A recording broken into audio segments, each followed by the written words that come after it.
دیکھیں میں کل تک یہ سمجھتا تھا کہ شاید وہ پاکستان کے اندر عام انتخابات یا قبل از وقت انتخابات کے لیے سیاسی دباؤ بڑھا رہے ہیں، لیکن آج ان کی پریس کانفرنس کے بعد مجھے اندازہ ہوا کہ وہ قبل از وقت انتخابات کے لیے اسٹرگل نہیں کر رہے. آج ان کی پریشانی جو یہاں تھی وہ الیکشن کمشنر تھا، اور اس الیکشن کمشنر کے بارے میں خود جناب عمران خان صاحب بتاتے رہے کہ یہ میری چوائس ہے.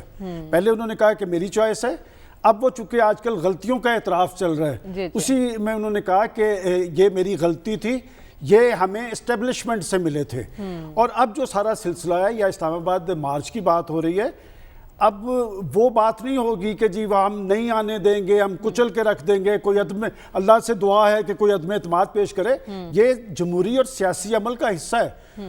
وہ جو جلسے آپ کر سکتے ہیں 10-10 20-20 25-25 دن کے بعد، پورے ملک کے اندر کوئی ہڑتالی کیفیت نہیں ہے، کوئی ہیجانی کیفیت نہیں ہے. البتہ ان پہ اس وقت پریشر کیا ہے؟ پریشر ہے فورن فنڈنگ کیس کا. یہ فورن فنڈنگ کیس اب 2-4 سال کا نہیں ہے، یہ کچھ 6 سال سے چل رہا ہے. اور اس میں سنجیدگی کا عالم یہ ہے کہ کبھی ان کا وکیل یہ کہتا ہے کہ برائے مہربانی ان کو لیک نہ کیا جائے، ان کو عوام کو نہ دکھایا جائے. پھر آپ دیکھیں کہ وہ کئی پیشی ہیں، اس کی 6 ماہ کی پیشی ہے. اور دیکھیں فورن فنڈنگ میں کون کون ملوث ہے. اگر مسلم لیگ نون ملوث ہے، پیپلز پارٹی ہے، یہ کیس ان سے متعلقہ ہے، ان کی تحقیقات بھی ہونی چاہیے. اور وہ ہر چیز پہ جب یہ کہتے ہیں کہ جی سپریم کورٹ کا، جیسے انہوں نے کہا کہ جی یہ قومی سلامتی کے ایشوز کے حوالے سے جو متنازع خط ہے اس پہ سپریم کورٹ، بات یہ کہ یہ وہی سپریم کورٹ ہے جس کے بارے میں وہ کچھ دن پہلے کہہ رہے تھے کہ رات کو 12 بجے کھل گیا اور مجھے نیند نہیں آتی اس سپریم کورٹ کا. دراصل وہ ایشوز یہ کو زندہ رکھنا چاہتے ہیں. اب ان کا اس وقت ٹارگٹ جو ہے قطعاً الیکشن نہیں ہے. دیکھیں الیکشن ہونا جیسے بھی ہونا ہے، میں خود یہ بات کہتا ہوں کہ اس سارے بحرانی اور ہیجانی کیفیت سے نکلنے کے لیے قبل از وقت الیکشن بھی ہو جائے، اور الیکشن سے ڈرنا نہیں چاہیے. ابھی تک اس گورنمنٹ نے یہ نہیں کہا کہ جی ہم کوئی قبل از وقت الیکشن سے کرانے سے بھاگنے کے لیے تیار ہے.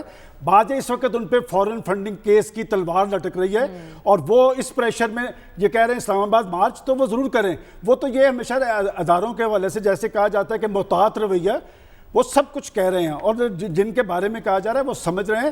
میں سمجھتا ہوں کہ جب آپ اداروں کی بالادستی یا اداروں کی مضبوطی کی بات کر رہے ہیں تو ان سے پریشان ہونے کی ضرورت نہیں ہے.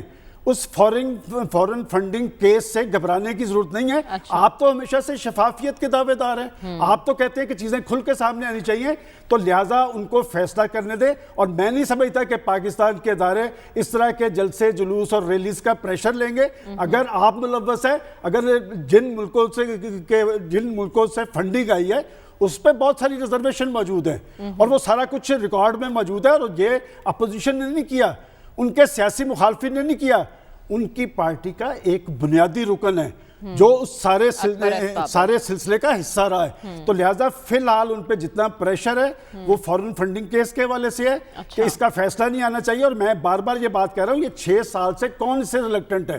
بات یہ کہ آپ کا وکیل جا کے یہ ریکویسٹ کرتا ہے کہ آپ اسے فیس کرنے کے لیے کیوں تیار نہیں ہیں. میرا خیال ہے کہ اگر کمیشن بنانا ہے تو پھر فورن فنڈنگ کیس کے حوالے سے ریکویسٹ کریں پاکستان کی سپریم کورٹ سے، تاکہ ساروں کے معاملات کھل کے سامنے آئیں. اور ایک دفعہ پتہ چلنا چاہیے کہ کون پاکستان کے اندر ناتحد ہوتا ہے اور کس کو چور اور ڈاکو کہہ کے آپ ایشو سے